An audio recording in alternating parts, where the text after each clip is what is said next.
Hello everyone, welcome to my channel. I hope everyone is having a wonderful day.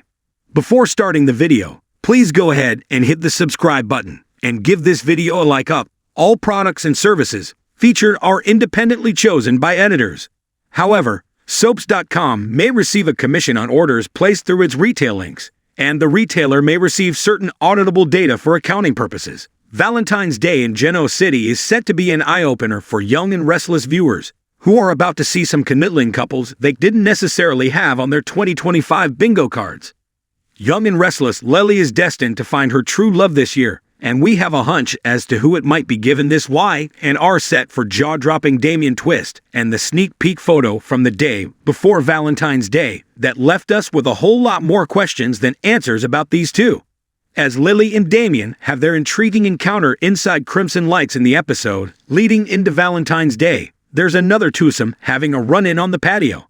It's Damien's right-hand man, Holden, and none other than Nate's girlfriend, Audra. If teasers from Nathan Owens are anything to go by, there's an excellent chance that Audra and Holden share a connection, and the photo below only adds fuel to that particular fire. Expect Genoa City's most popular coffee shop to be a hot spot for close encounters of the Valentine's variety this year, as it's also the location in which its owner chooses to try and reignite the spark with the ex-husband she's been fantasizing about for months now. The place is filled with candles as Sharon finally takes Nick into her arms, perhaps in a romantic slow dance, and lets him know she still has feelings for him. Although there's an outside chance the Sharon and Nick train could be getting back on track, evidence suggests this might be a dream. Sharon's dream. You see, Nick and Phyllis share scenes together in Crimson Lights in the episode ahead of Valentine's Day, and there's not a candle in sight. Over at the old ranch house, it looks as though Chelsea's vow to keep Adam at arm's length is no match for the most romantic holiday of the year.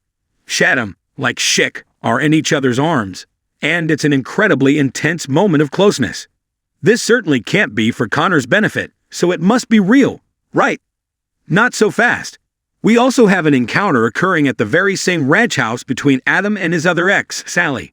Given that we know she's in Paris with Chelsea's ex, Billy, we can only conclude that this is all a part of someone's dream. Does Adam still have Ally swirling in his subconscious? As we mentioned, Silly jetted off to the City of Love for Valentine's Day.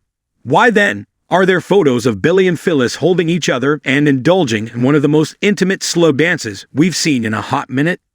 Again, we think Genoa City's having one heck of a dreamy Valentine's Day, since we know Phyllis is not only hanging out with Nick in the coffee house in the prior episode, but Sally and Billy are definitely in Paris. New set alert. That said, it appears that their trip may not be as lovey-dovey as Miss Spectra had in mind, given she's been spotted looking miffed about Billy's preoccupation with business and business partner, Phyllis. Our question: which of the two was dreaming up the Philly's slow dance? One thing's for sure, the sneak peeks are a sure sign that young and restless writers are using Valentine's Day to lay the groundwork for love triangles galore as we head into the latter part of the month and February sweeps. Let us know which couples have caught your eye in the comments. The winter air in Genoa City was crisp and brimming with the kind of romance that only Valentine's Day could bring. The streets were lined with twinkling lights, storefronts adorned with red and pink hues, and the scent of fresh roses lingered in the air. But amid the city's romantic ambience, one question loomed large. Would Nick Newman and Sharon Collins find their way back to each other on this fateful night? Nick had been wrestling with his emotions for weeks. The past year had been a roller coaster for him, filled with family drama, business battles, and the ever-complicated entanglements of the Newman dynasty. But despite everything, one person had remained a constant in his heart: Sharon. Sharon, on the other hand, had spent the past few months focusing on herself. After everything she had endured, the heartbreak, the losses, and the never-ending trials, she had sworn to carve out a life of independence. But deep down, there was a part of her that always wondered, could she and Nick ever recapture what they once had?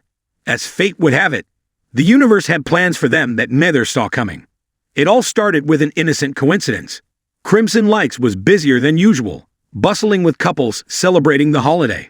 Sharon had decided to close up early, giving her employees the night off.